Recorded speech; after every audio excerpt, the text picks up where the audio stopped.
Hello everyone, welcome back. In today's video we got another news and rumor video to discuss. In today's video we're going to be looking at some signings, plus some trade rumors involving the Rangers, the Ducks, the Blue Jackets, and the Buffalo Sabres. We'll get to all that coming up right now.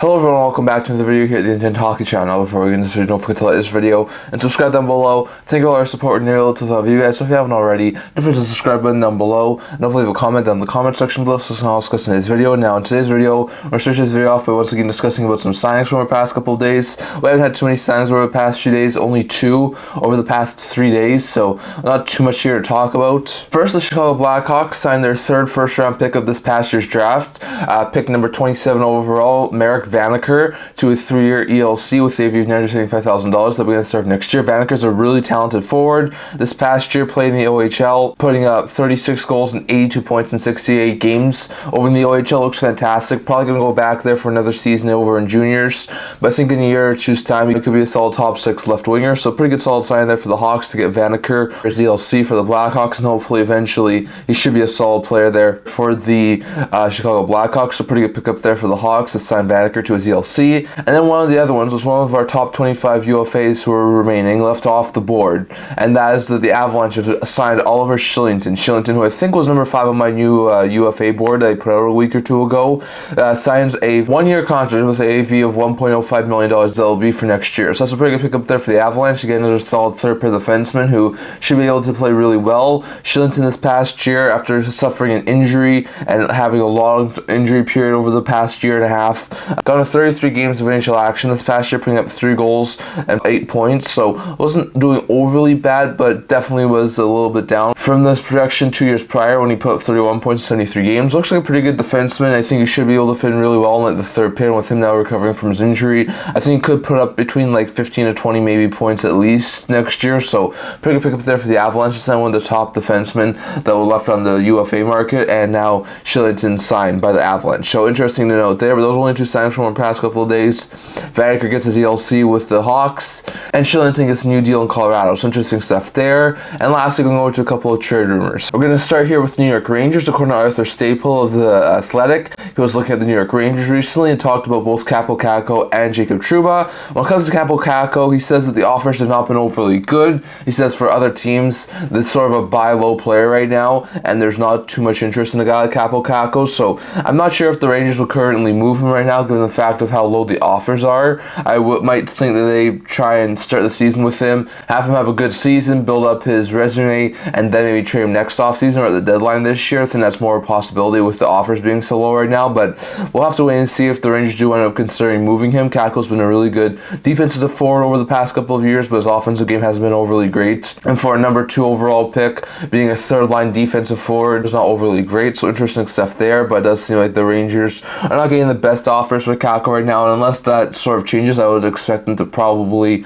not wind up moving on from Kakko. So interesting stuff there. When it comes to Jacob Trouba, he shot down all of the rumors speculating that he was going to be moving. He said he's happy that he's there with the Rangers right now. He knew that his contract would change from a no trade clause to a partial no trade clause. He submitted a list, but then he was able to stay in New York. So it seems like he'll probably remain in New York now, although there were a lot of speculation, and maybe they do try and find a way to move on from him at like the deadline, or maybe next offseason is a possibility, so we'll have to wait and see. But I definitely think that at this point in time, it seems like Trouba is most likely not going to be moved by the New York Rangers. So interesting stuff there, but it seems like Trouba's not being moved by New York. Kakko's unlikely to be moved by the Rangers. So unless the Rangers are able to get some really big offer and get a huge improvement in their forward group, don't expect either Kakko or Trouba to get moved. So interesting stuff there. Going over to the Anaheim Ducks, according to NHL Network analyst Stu Grimson, he says that the Ducks may very well still move Trevor Zegras at some point this year. He says that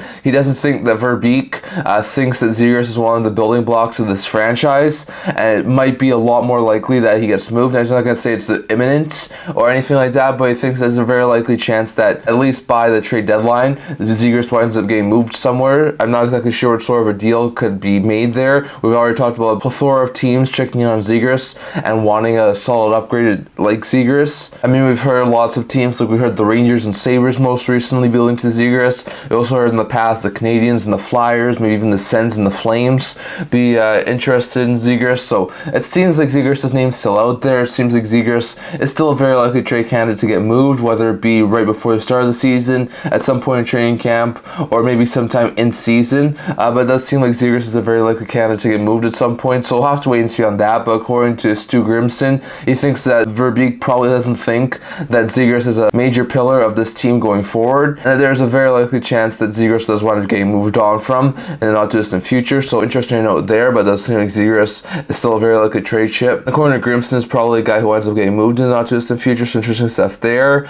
Going over to Patrick Laine sweepstakes, again, not going to talk too much about Laine today, but I did see a couple of articles, interesting ones from reputable sources, saying that the Minnesota Wild may be a team who winds up landing Patrick Laine. This will be interesting. I've heard this from Michael Russo, as well as a couple of other people, saying that the Wild will eventually look and check in on the Jackets, and they may be a really good fit for Laine. They need some more secondary scoring, could use a player on their second and third line, have a lot of really good offensive weapons, but not a whole bunch of really good guys who can put the puck in the net, which is where Laine would come in. He could be a solid second pair addition, maybe playing with a guy like Eric Sinek, and I think that could be a really good fit there for the Wild. So it's going to have to be something that they consider. Now, of course, the Wild only have, I think, just over $1 million in cap space, and Laine's contract's $4.35 million. So if they were to make some sort of a deal, money would have to go out for the Wild. Not sure who they would move out, if that's like Marcus Foligno or Gaudreau or someone like that would be my guess, maybe Johansson, but they would have to move out some money in order to bring in Laine. But still, it'll be interesting to note there that the Wild seem to be maybe one of the favorites at this point to sort of land Laine. And on top of that, I was reading one other article, and it said that if the Wild, which are really tight up against the cap, aren't able to acquire Laine,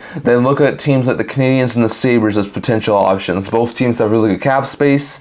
Both teams could definitely use another solid goal scorer. Both teams have a lot of young assets that could really intrigue the Jackets, and both teams have enough cap space to sort of take on the entirety of Laine's contract. So I'll be interested to see there, but I've heard a lot of recent speculation about Laine to Minnesota. It makes a ton of sense. The Wild could definitely use another solid goal scorer. He could be put on like the second or third line.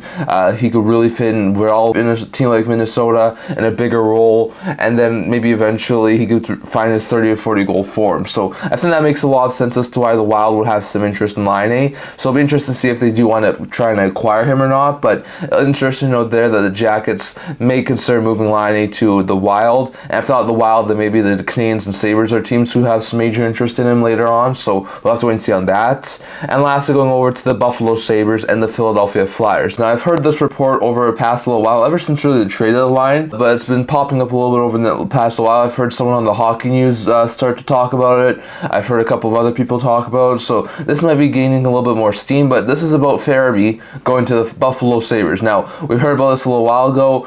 Ever since the offseason started, we've heard about Buffalo having some sort of interest in Farabee. Farabee, I think, has 4 more seasons left to have $5 million cap hit, but he's a former, I think, 25-30 goal scorer and can put up some really good goals. Now, according to a lot of reports, the Flyers do still have a lot of interest in paying Krebs.